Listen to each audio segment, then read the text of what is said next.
तो सबसे पहली बात कि इसके दो क्वेश्चन का आंसर करेंगे व्हाट एंड व्हाई का, कि बेसिकली ये एरेस होती क्या है और क्यों हम मतलब इसको बना रहे हैं, मतलब ये प्रोसीजर हम यूज क्यों कर रहे हैं।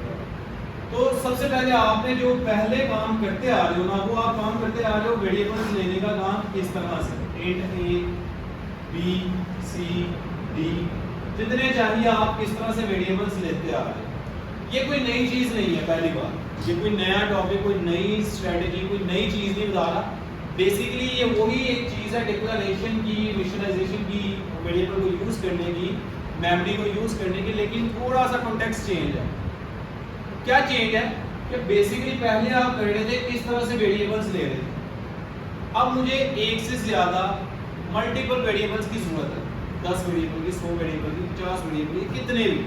तो उसके लिए मेरे पास एक मैकेनिज्म है कि मैं इस तरह से वेरिएबल्स ना लूं, बल्कि अगर मुझे ये अगर यहाँ पे अगर मैं बोलूँ कि 3 4 5 6 7 वेरिएबल्स हैं, इसकी जगह मैं इसको रिप्लेस कर देता हूँ, इसका एक नाम रख के ऐसे लिखूं। ये भी क्या है, ये भी इंटीजर टाइप के 7 वेरिएबल यानी कि 7 बॉक्सेस ब्रैकेट में बन जाएंगे। इस तरह से अगर मैं बोलूं तो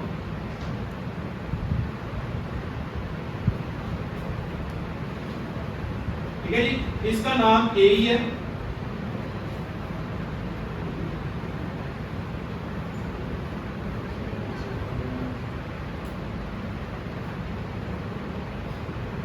ये 7 बॉक्सेस जो है ना 0 से लेके 6 तक इस लाइन के लिखने से बन जाएंगे ब्रैकेट। ठीक है, ओके।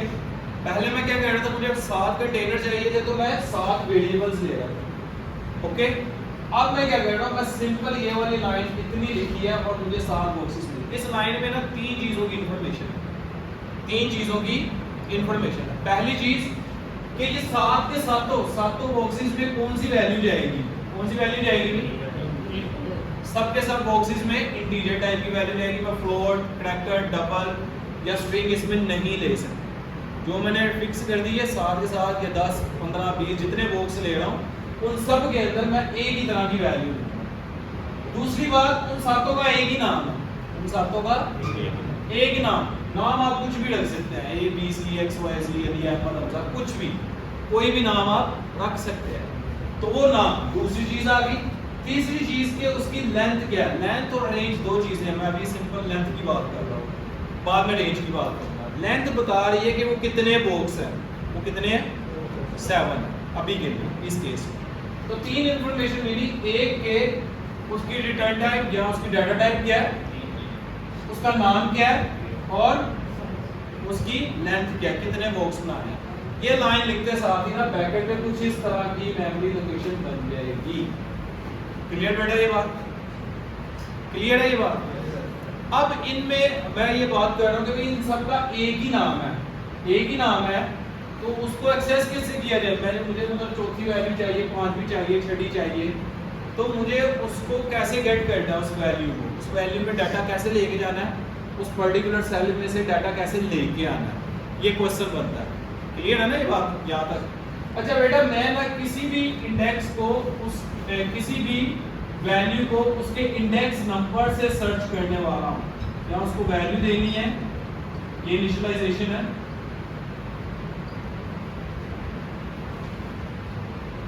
ये बात समझ आ रही है।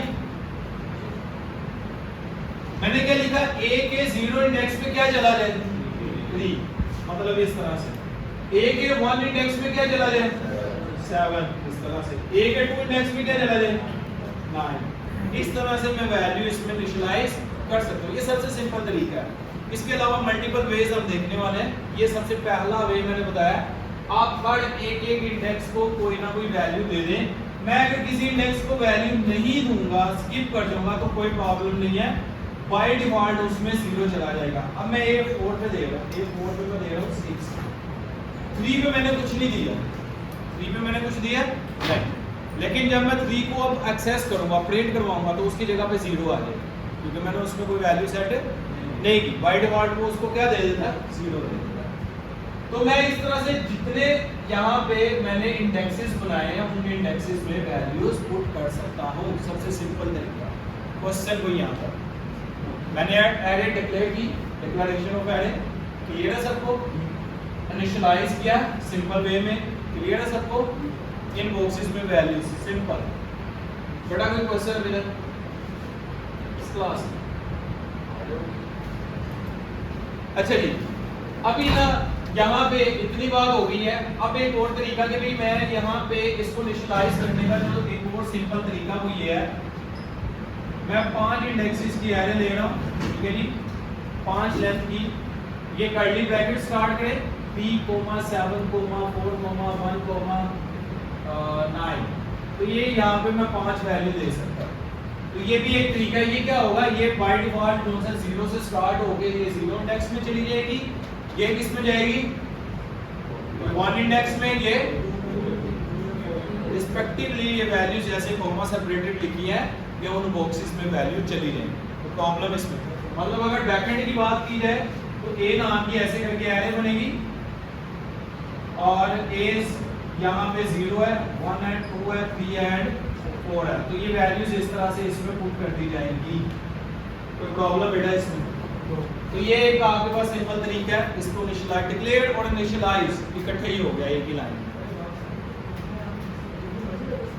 जितनी मर्जी 100, 200, 500, 700 जितनी मर्जी, वो यहाँ पे जितने बोलोगे उतने डब्बे बन जाएंगे, खाली डब्बे। फिर उनके अंदर जैसे यहाँ पे ये मैं 7 बोला तो 7 खाली बॉक्सेस डब्बे बन गए, उनमें मैं ऐसे भी वैल्यू दे सकता हूँ, ऐसे भी वैल्यू दे सकता हूँ, कोई प्रॉब्लम नहीं। Is it okay? अच्छा जी, एक और इसमें कॉन्टेक्स्ट आता है भाई कि मैं यहाँ पे डिसाइड नहीं करता कि मैंने कितनी लेंथ बनानी है, मुझे पता ही नहीं है, तो मैं इसको खाली छोड़ दूँ। खाली छोड़ने से क्या होगा, यहाँ पे 1, 3, 9, तो ये 3 बॉक्सेस बन जाएंगे। Is it okay? मैंने अभी यहाँ पे कोई लेंथ इसकी नहीं बताई, तो वो अनडिफाइंड लेंथ होगी अभी। अच्छा, अगर यहाँ पे 5 बताई है और 6 वैल्यूज दूंगा तो क्या होगा, यहाँ पे एक और वैल्यू दे रहा मैं, अगर लाइन में अगर यहाँ से कोई और वैल्यू, छठी वैल्यू आ गई तो यहाँ पे एडर जनरेट होगा। वो कहेगा भाई बॉक्स मैंने 5 बनाए थे आपके कहने पे, अब आप कह रहे हो 6 वैल्यू दे दो, तो मैं छठी वैल्यू वहाँ पे स्टोर करनी है, एडर जनरेट होगा। बाद जगहों पे जो आपकी कंपाइलर होते हैं वो इसको इग्नोर कर देते हैं छठी वैल्यू, लेकिन C++ में एरर जनरेट हो जाता है। उसके बाद एक और चीज़ कि भाई मैं यहाँ पे 5 बॉक्स लिए और वैल्यू कितनी दी है 3, तो बाकी की 2 बॉक्सेस में क्या जाएगा, ऑब्वियसली कि ये 3 तो चली जाएंगी, बाकी दोनों में क्या होगा 0। ये मैं पहले बता चुका हूँ कि अगर यहाँ पे मैं किसी इंडेक्स में वैल्यू नहीं दे रहा कोई मसला नहीं है, उसमें क्या हो जाएगा 0 आ जाएगा बाय डिफॉल्ट। अभी तक क्या बात हुई, अभी तक एरे को डिक्लेयर करना सीखा। डिक्लेयर आपने 3 चीजें डिक्लेयर उसमें आई डिक्लेरेशन, 3 चीजें कौन सी है, उसकी टाइप, उसका नाम और उसकी लेंथ कह लें या टोटल नंबर ऑफ एलिमेंट कह लें, ठीक है। ये 3 चीजें डिक्लेरेशन में। इनिशियलाइजेशन के अभी तक हमने 2 मेथड पढ़े हैं कि डायरेक्ट आप किसी इंडेक्स को कोई वैल्यू देते जाएं और इसी वे में अगर मैंने किसी इंडेक्स, इसमें से मैं किसी इंडेक्स जितने मैंने इनिशियलाइज करवाए हैं, ये एग्जांपल है, इसमें से मैंने किसी को प्रिंट करवाना है, लाइक अगर मैं बात करूं तो मैं इसको प्रिंट करवाना चाहता हूं, तो मैं क्या लिखूंगा, एरे A4, उसका इंडेक्स, उसका नाम और उसका इंडेक्स, उस इंडेक्स की वैल्यू आ जाएगी। अगर मैंने इनिशियलाइज नहीं करवाया हो तो क्या आएगा, 0 आएगा। ठीक है बेटा, इनिशियलाइज भी इंडेक्स नंबर के थ्रू हो रहा है और प्रिंट या यूज भी इनिशियलाइज नंबर के थ्रू हो रहा है। ये इंडेक्सेस के साथ काम होता है। अब सबसे इंपॉर्टेंट एक बात कि एरे हमेशा जो है ना, मतलब यहाँ पे ये लेंथ 7 लिख तो दी है, लेकिन एरे की जो रेंज होती है ना, जो स्टार्टिंग पॉइंट और एंडिंग पॉइंट होता है, वो हमेशा 0 से स्टार्ट होके लेंथ -1 तक कंप्लीट होगा। अगर ये देखो, ये मैंने क्या बोला कि एक एरे लो जो 7 लेंथ की है, 7 उसमें एलिमेंट्स आएंगे, और मैंने क्या बोला कि बाय डिफॉल्ट इसकी जो रेंज होती है वो कहां से स्टार्ट होती है, 0 से। 0 से अगर स्टार्ट करूंगा तो 7 ये बॉक्सेस कहां तक बन जाएंगे, 6 तक बन जाएंगे। ये बात क्लियर है? अगर मैं 10 लेंथ की एरे ले रहा हूं तो उसकी रेंज क्या होगी, 0 से 9। 100 एलिमेंट की ले रहा हूं तो 0 से 99 तक उसकी रेंज होगी। बेटा ये क्लियर है? बच्चों को यहाँ पे प्रॉब्लम होती है उसकी रेंज फाइंड करने में। रेंज हमेशा एरे की 0 से स्टार्ट होती है, जिसकी वजह से जो यहाँ पे लेंथ मैंने डिक्लेयर की होती है आखिरी एलिमेंट उससे एक कम पे बड़ा हो। अगर इसका मतलब ये है कि यहाँ पे मैंने कुछ वैल्यू स्टोर करवाई थी और अगर मुझे लास्ट वैल्यू चाहिए तो मुझे उसके लिए क्या लिखना होगा, मुझे उसके लिए ये वाला इंडेक्स लिखना होगा जिससे मेरी लास्ट वैल्यू आ जाएगी 7वीं वैल्यू आ जाएगी। 7वीं वैल्यू ही है ना, ये वैल्यू कौन सी है, 7वीं वैल्यू। लेकिन मैं इंडेक्स कौन सा लिख रहा हूँ, एरे ए, ये एरे का छठा इंडेक्स लिख रहा हूँ क्योंकि मुझे पता स्टार्टिंग पहली वैल्यू किस पे बड़ी है, 0 पे, और आखिरी वैल्यू किस पे होगी, लेंथ -1 पे। लेंथ -1 ही है ना, लेंथ अगर 7 है। बेटा यहाँ तो कोई क्वेश्चन अगर दो, अच्छा अब मैं ऐसा भी कर सकता हूँ, यहाँ पे अगर मैं बोलूँ कि भाई जो एरे 5 है, एरे 5 है, इसमें A3 प्लस A1 ये दो ऐड होके वैल्यू जो बने वो किस पे दे दो, एरे 5 में। एरे 3 में क्या है, एरे 1 2 3 में 0 है, और एरे 1 में क्या है 7, 0 प्लस 7 हो गए, 0 प्लस 7 हो गए, किस में आ जाएगा, एरे 5 में। एरे 5 में क्या हो जाएगा, 0 प्लस 7 7। मतलब ये कि ये इंडेक्सेस किसी कैलकुलेशन में भी यूज हो सकते हैं, किसी भी तरह के एक्सप्रेशन में यूज हो जाएंगे, और प्रिंटिंग में यूज हो सकते हैं, इनिशियलाइजेशन में यूज हो सकते हैं, जैसे चाहे इन इंडेक्सेस को आप आइटरेट कर सकते हैं। क्लियर बेटा ये बात, यहाँ तक किसी का कोई क्वेश्चन? दिस इज एरे, ये एरे है। अब इसकी फॉर्मल एक डेफिनेशन लिखवाते हैं और उसके मुताबिक बात करते हैं। तो डेफिनेशन इसकी ये है, array is a collection of elements of same data type. ये लिखे हैं अपने पास, array is a collection of elements, array is a collection of elements of same data type placed in consecutive memory location।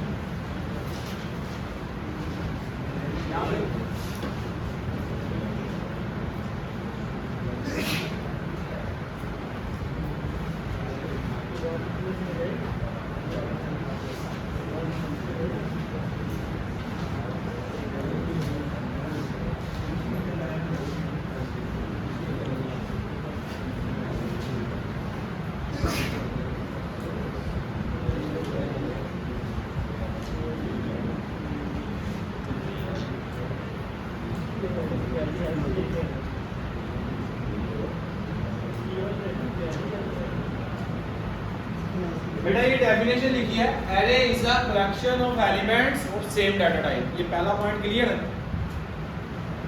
ये लिखी हुई है बेटा। पहला पॉइंट क्या, एरे क्या, कलेक्शन है किसका, एलिमेंट्स का। कौन से एलिमेंट्स, सेम डाटा टाइप। मतलब ये कि इस जो यहाँ पे मैंने बता दिया वो फिक्स है, इन तमाम के अंदर क्या आ सकता है, इंटीजर। अगर ऐसे मैं कैरेक्टर कर दूंगा, इन तमाम के अंदर क्या आ सकता है, कैरेक्टर। अगर ये मैं स्ट्रिंग कर दूंगा तो तमाम सेल्स के अंदर क्या आएगी, स्ट्रिंग आएगी, स्ट्रिंग वैल्यूज आएंगी। क्लियर है ना ये बात। अच्छा अब सेकंड बात ये है कि placed at consecutive memory location. मतलब ये कि जब आप ये वाला काम करते थे इंट ए, मतलब अभी तक आप ये काम कर रहे हो इंट ए, तो ब्रैकेट में होता क्या क्या, int A is equal to 10, तो ब्रैकेट में ना एक बॉक्स बन जाता है जिसका नाम होता है ए, और उसमें वैल्यू क्या पड़ी हुई है, 10। अब इस बॉक्स का, इस मेमोरी लोकेशन का एक एड्रेस भी होगा, 000F व्हाटएवर, इस तरह से ना हेक्सास में लिखा होगा। क्लियर है ना ऐसे।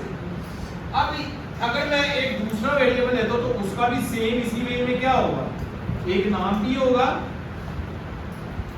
उसके अंदर एक वैल्यू भी होगी, और उसका भी अपना कोई 3FH व्हाटएवर कोई एड्रेस होगा। क्लियर है ना ये बात। अब ये जो सी लोकेशन बनती है ना एरेस की, इसमें तमाम सेल जो से कंसेक्टिव मेमोरी लोकेशन पे होते हैं। मतलब अगर मान लो कि इंटीजर जो सा ना 4 बाइट लेगा, इंटीजर कितनी मेमोरी लेगा, 4 बाइट, और इसका अगर एड्रेस 0002H है तो अगले वाले का एड्रेस 0006H होगा, अगले वाले का क्या होगा, 0010H होगा, 0014H होगा। ये बात समझ आ रही है। तो हर सेल कोड के डिफरेंस से पड़ा हुआ है, इसीलिए किसी भी इंडेक्स से किसी दूसरे इंडेक्स को ट्रैक किया जा सकता है, बिकॉज ये सारे सेल जो से ये कंसेक्टिव मेमोरी लोकेशन पे है। इज इट क्लियर बेटा, ये बात क्लियर है। तो ये एरे के जितने इंडेक्स होते हैं ये कंसेक्टिव मेमोरी लोकेशन होते हैं, मतलब इकट्ठी एरे, इकट्ठी लिस्ट रखी जाती है मेमोरी में, तो जाहिर सी बात है उसके मेमोरी के पीसीस कर देंगे, इक्वल पीसीस कर देंगे, तो सबको एक पर्टिकुलर जो उसकी मेमोरी वो एलोकेट होते हैं 2 बाइट की, 4 बाइट की, 8 बाइट की, तो सब 8 बाइट के डिफरेंस ही पड़े होंगे ना। तो इस वजह से ये क्या बोला हुआ है कि कंसेप्टिव मेमोरी लोकेशन पे सारे एलिमेंट है, ये दो चीजें इसमें इंपॉर्टेंट है। सेम डाटा टाइप की है सब लोग, जितने एलिमेंट है इसमें, और सबके सब जो है कंसेप्टिव मेमोरी लोकेशन पे पड़े हुए हैं। बेटा ये भी बात क्लियर है, ये डेफिनेशन क्लियर होगी आपको। अच्छा जी, अब बात करते हैं कि भाई एरे का यूज कहाँ पे है, या हमने हमेशा जो है इसको जो इनिशियलाइज या डिक्लेयर करना है वो किस तरह से करना है। इसको हमने हमेशा जो है एक फॉर लूप की मदद से जो है इनिशियलाइज करना है या यूज करना है। वो कैसे, बड़ा सिंपल है। मैं एक एरे दे रहा हूं, अच्छा मैं आप लोगों से पूछता हूं भाई, जो लास्ट में बैठा हुआ, खड़े होना बेटा, खड़े हो, क्या इंफॉर्मेशन मिल रही है इस लाइन से? ऊंचा बोलना। वैल्यू 10 वैल्यू दी जा रही है ना। अब ये लास्ट यहां से ऊंचा बोलना बेटा। 10 क्या? 10 बॉक्सेस क्रिएट हो। बेटा 3 चीजें बताई थी। एक तो बात यहाँ पे आपको दिख गई कि 10 बॉक्सेस बनने वाले हैं, और दूसरी बात कि 10 के 10 में कौन सी वैल्यू जाएगी? इंटीजर टाइप की जाएगी। उन 10 का नाम ए से एसोसिएट है, A0, A1, A2, A3, A up to A9। ये चीज के ऊपर आपने फोकस रखना है कि अगर 10 है तो उसकी रेंज क्या है? A0 से A9 तक हो। क्लियर है ना ये बात? अब हमने इसको इनिशियलाइज हमेशा अपने प्रोग्राम्स में करना कैसे है वो बात कर लेते हैं। आपने फॉर लूप लगा के, स्टार्टिंग पॉइंट यही है, स्टार्टिंग पॉइंट क्या होगा इसका? 0। लास्ट पॉइंट क्या होगा? सी इन पता नहीं किस लिए होता है? यहाँ पे आपने जो इंडेक्स वेरिएबल है, जो काउंटर वेरिएबल है, उसको आपने इसके इंडेक्स की जगह पे पुट किया। मतलब सबसे पहले ये लूप चलेगा i0 के लिए। एग्री करते हैं सब लोग? i0 के लिए चलेगा ना, उस टाइम पे i की वैल्यू क्या होगी? 0। तो ये वैल्यू जा रही है a के 0 इंडेक्स। यहाँ पे मैं वो जो इंडेक्स है नंबर, उसकी जगह पे वेरिएबल ये i यूज कर लेता हूँ। बात एक ही है, i क्योंकि 0 है और i को मैंने इधर पुट कर दिया तो ये बन गया a0। तो ये वो वैल्यू मैं यूजर से लूंगा, ये कहाँ पे चली जाएगी? a के 0 इंडेक्स में। अगली बार लूप किसके लिए चलेगा? i क्या हो जाएगा? 1। i क्या हो जाएगा अगली बार? 1। तो लूप तो समझ आया ना सबको? फॉर लूप की ये स्टार्टिंग पॉइंट है, ये इसकी कंडीशन है, ये इसका इंक्रीमेंट है। तो ये i1 पे अगली वैल्यू जाएगी, उससे अगली वैल्यू i2 पे जाएगी, ऐसे ही है ना, array 2 पे जाएगी, सॉरी, अगली वैल्यू array 3 पे जाएगी, array 4 पे जाएगी, इस तरह से array 9 तक मेरी वैल्यूज फिल अप हो जाएगी। समझ आ गई सबको इसके अंदर? ओके। अच्छा, और इसी तरीके से हमेशा आपने जो इसको प्रिंट भी करवाना ना, वो भी इसी तरह से होगा। क्या चेंज आएगा? सिर्फ सीन की जगह पे क्या हो जाएगा? सी आउट हो जाएगा, सी आउट। अब क्या होगा? जो एरे A0 पे वैल्यू आई होगी वो प्रिंट हो जाएगी, एक एंड लाइन ले लेते हैं, और उसके बाद एरे 1 पे वैल्यू वो प्रिंट हो जाएगी, फिर एरे 2 की वैल्यू प्रिंट हो जाएगी, एरे 3 की वैल्यू प्रिंट होती रहेगी। आइटरेटिव आपका स्ट्रक्चर बना हुआ है, इसमें तमाम ये होता है कि एरे को आपने आइटरेट करवाया, एरे को आपने आइटरेट करवाया, ठीक है जी। उसमें वैल्यूज इंसर्ट भी करवा दी है, उसको सर्च भी कर लिया, उसको आपने अगर सॉर्ट करना सॉर्ट भी कर सकते हैं, सर्चिंग भी कर सकते हैं। अच्छा जी, अब एक बात है कि मैंने इस लिस्ट के साथ क्या किया जा सकता है? मतलब इस लिस्ट में से किसी वैल्यू को सर्च किया जा सकता है, इस लिस्ट को सॉर्ट किया जा सकता है असेंडिंग या डिसेंडिंग ऑर्डर में, इस लिस्ट के ऊपर कोई ऑपरेशन परफॉर्म किया जा सकता है। मतलब ये कि उस मैं कहता हूँ कि भाई ये मैंने 10 वैल्यू इंसर्ट की हैं, इसमें से सारी की सारी कोड वैल्यूज जो सी है ना वो प्रिंट करवा। तो कैसे करवाएंगे? पहला ये लूप तो चलेगा ना इनिशियलाइजेशन के लिए, वहां पूरी लिस्ट को इनिशियलाइज करेंगे। अब सेकंड लूप किस लिए चलेगा? सेकंड लूप के अंदर आप क्या लिखेंगे? सेकंड लूप के अंदर आप एक इफ का स्ट्रक्चर लगाएंगे। इफ का स्ट्रक्चर क्या करेगा? इफ वो जो इंडेक्स होगा उसकी वैल्यू रिमाइंडर विद 2 इक्वल 0, ये इवन नंबर के लिए, तो उसको प्रिंट कर दो सी आउट, उस वैल्यू को ए आई, उस वैल्यू को प्रिंट कर दो। एल्स वर्ड यहां पे नहीं भी लगाते तो कोई मसला नहीं, अदरवाइज वो इग्नोर हो जाएगी। उस वैल्यू को, हर वैल्यू को वो चेक करेगा विद रिमाइंडर विद 2, ठीक है। अगर उसका रिजल्ट आपका 0 आता तो इसका मतलब वो जो वैल्यू है वो क्या है? वो इवन नंबर है, वो प्रिंट हो जाएगी, ठीक है। ये इवन नंबर्स के लिए आप इसको नॉट इक्वल टू 0 करके कोड नंबर भी ले सकते हैं। बेटा ये बात क्लियर है? कितनों को ये वाली बात क्लियर हुई है? ये कौन सी वैल्यू प्रिंट होगी? जिनका मोड विद 2 0 आएगा। मोड विद 2 0 किसका आता है? इवन नंबर का। मतलब ये कि हर एक इंडेक्स को ये चेक कर रहा है, हर एक इंडेक्स को ये चेक कर रहा है। ये वाली बात समझ आ रही है? हर एक इंडेक्स को ये चेक कर रहा है क्योंकि ये लूप के अंदर है। लूप 0 है तो ये पहले इंडेक्स को चेक करेगा, a0 को, a0 है सबसे पहले वैल्यू। फिर अगली बार ये i 1 हो जाएगा तो ये दूसरी वैल्यू को चेक करेगा जो a1 में पड़ी होगी।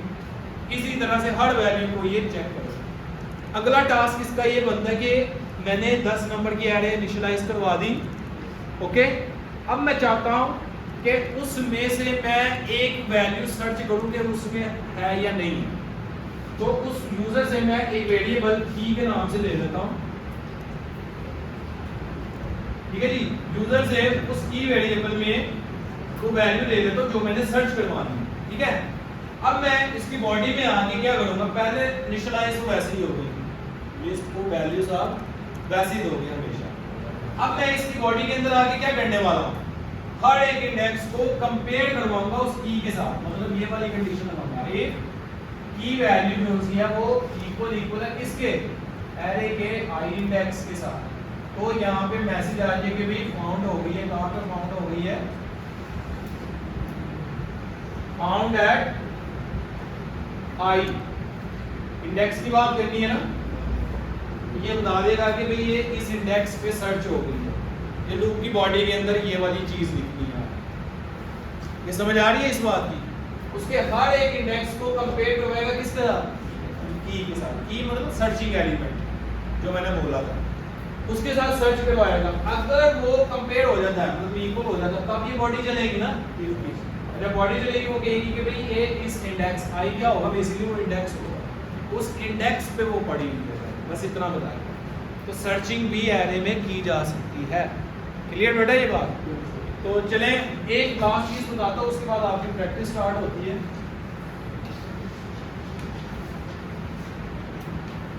यहाँ पे एक लास्ट चीज बताता हूँ कि भाई यूजर ही प्रोग्राम में आके बताए कि मैं एरे में कितने एलिमेंट लेना चाहता हूँ। ऐसा पॉसिबल है? प्रोग्राम के अंदर आके यूजर ही बताए, मतलब सबसे पहले मेन के फंक्शन में आ जाए तो पूछे enter the length of array. तो आप ना एक वेरिएबल ले लें, एन नाम का ले लें। आप उसमें वेरिएबल में वैल्यू कोई भी 5 7 10 नंबर दे दें, कोई भी एक नंबर उसमें पुट कर दें, 5 या 7, जितनी लेंथ की आपने एरे लें। उसके बाद आप एक एरे डिक्लेयर करवा लें और उसके अंदर आप जो आपने बोला यूजर से लिया होगा वेरिएबल वो इधर पुट कर दें। तो वो जो भी होगा उतनी लेंथ की आपकी एरे डिक्लेयर होगी। बेटा क्लियर ये बात? अगर यूजर डिफाइन करना चाहे कि मैंने 12 वैल्यू लेनी है, 15 लेनी है प्रोग्राम में, वो पहले जो भी एंटर करेगा वो किस में चला जाएगा? एन में। और एन किधर चला जाएगा? उसकी लेंथ की जगह। एन में जो भी वैल्यू होगी वो उसकी लेंथ की जगह पे पुट कर दी जाएगी, 20 25 50 व्हाटएवर। तो इसको नॉर्मली हम यूजर डिफाइन लेंथ कहते हैं। ये कौन सी होगी? ये यूजर डिफाइन लेंथ की एरे होगी। क्लियर? अच्छा, इस केस में अगर इसको इनिशियलाइज या रिट्रीव करना है, उसके लिए आपका लूप कैसे चलेगा? उसका लूप चलेगा i लेस देन n। बस इतना सा चेंज आएगा इसका, ये वाला चेंज आएगा। ये बात समझ आ रही है? स्टार्ट अगेन कहाँ से होना है उसमें स्टार्ट 0 से। लेकिन अब चलेगा कहाँ तक? अगर मैंने वो 10 लिया था, n को मैंने क्या लिया था 10 लिया था, तो लूप कहाँ तक चलेगा 0 से 9 तक। तो ये 0 से स्टार्ट होकर कहाँ तक चलेगा लेस देन 10 तक। तो बात वही है। तो यहाँ पे बाकी की चीज वही है कि आप उसमें वैल्यूज इंसर्ट करते जाएंगे। हाँ जी बेटा ये कंप्लीट समझ आ गया सबको। यूजर डिफाइन लेंथ की आप पहले कैसे दे सकते हो। कोई क्वेश्चन इसमें? चले जी आप इसमें खत्म कर दो।